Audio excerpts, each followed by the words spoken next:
Okay, I mentioned this before, but when people order CDs from me, I like to sign them and send them to them rather than doing it through, I don't know, some other way. So I'm gonna do a couple of those today.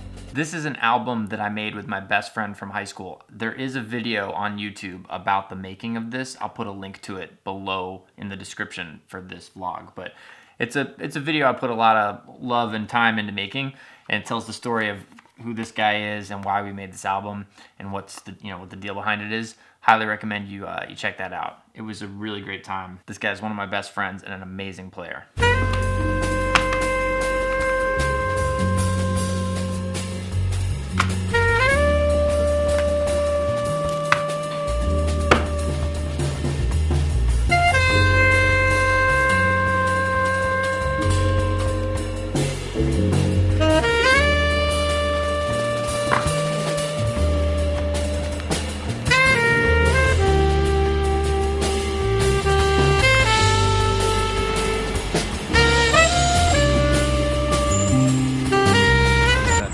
Better clothing for you?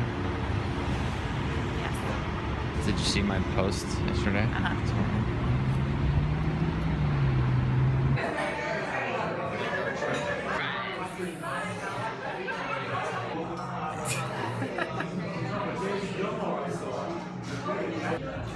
Cheers. Cheers.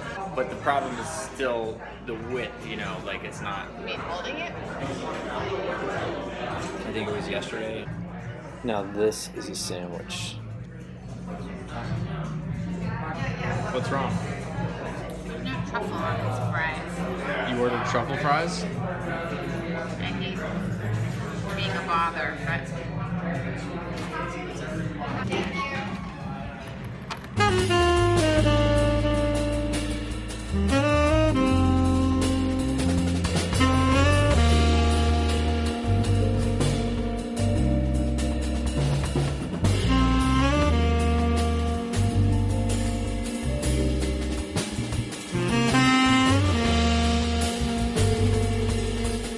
So much stuff to get cleaned up, packed up, put together for tomorrow. Tomorrow I'm heading to Spain, so I don't have time to do a lot of editing tonight. Let's go through a few questions that have been queuing up here. Kyle asked, Bob, what is a good blues head to learn in 12 keys? I'm in a jazz master's programs and need to learn blues in 12 keys. Blue Monk, Sunny Moon for 2, Straight No Chaser. Drew asks, I know you've mentioned how much you love Chris Potter, but have you ever gotten a chance to play with him? Just once. I took a lesson with him in his apartment in New York many years ago. That was enough to scare the bejesus out of me. I don't ever need to play with him again because I am not worthy. Eric wrote about Crush, one of my guitar band singles. Love this one, Bob. Are you planning to record with this band or have you already done so? Well, what you're watching and listening to, that is sort of the recording. So yes, I have done so. No, there are no current plans to go back in a studio with that band. And as far as putting out an album, we taped that gig and I did it as sort of a way to share the music with people who can't be in LA with me. I mean, most of the time, the way that it works out, I'm playing gigs in LA or New York. I can't afford to tour with a band. I mean, this is a subject for another vlog, definitely a subject for another one, because a lot of people write to me like, hey, when are you coming to this place and that place? And I'll get into the economics of that later, but suffice it to say, this was a recording that we did to help share this music with more people than just who was at the gig that night. So there's no plans to turn it into any kind of an album. It is that. I might be able to put the MP3s up as a unit when it's all done, but we'll see. A few people have asked about what effects I use on my saxophone in some of these vlog recordings, like when I play, like that Body and Soul one from yesterday.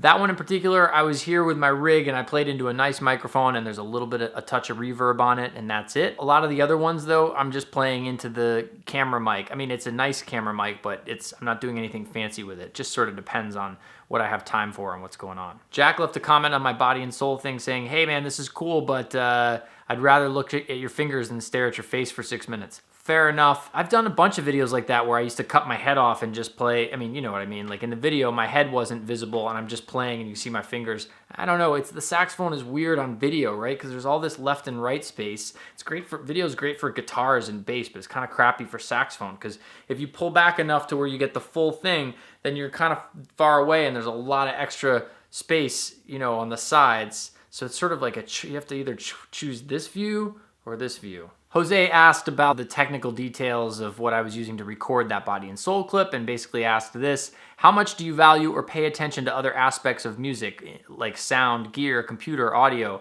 I find myself doing the quote unquote squirrel thing and get way too distracted with other things like pro audio or focusing on tenor or bari than alto. Then yeah, look, this is I mean, I have a lot of interest too. The saxophone remains sort of the core of everything I do. But, you know, when I get into something, I tend to get into it pretty fully and I do my homework and I don't know, man, it's a balance. You have to be careful that you're not too fragmented, but that's a tough one to answer. I know, I feel your pain. I'll have to get back to you on that one. Here's one from Pac-Man Rocks 100 about transcribing. I have questions about transcribing. Would you recommend starting transcribing with the early jazz improvisers like Louis Armstrong and working your way up to more modern improvisers like Ravi Coltrane, Mark Turner, and Joshua Redman?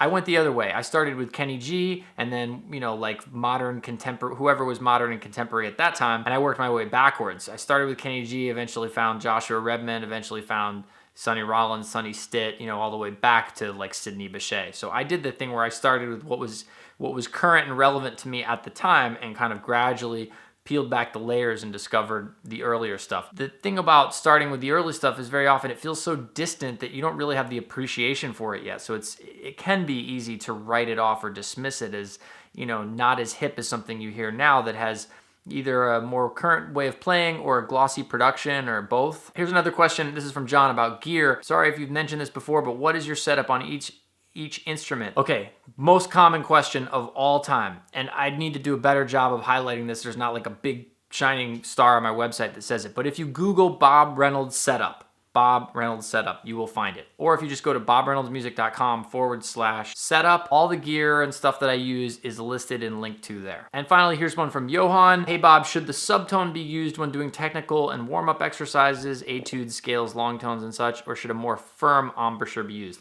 Both. Practice it both ways. Then you have the option to use both ways. That is it for now. I have to get to packing and bed and sleeping and all that kind of stuff. I will see you tomorrow.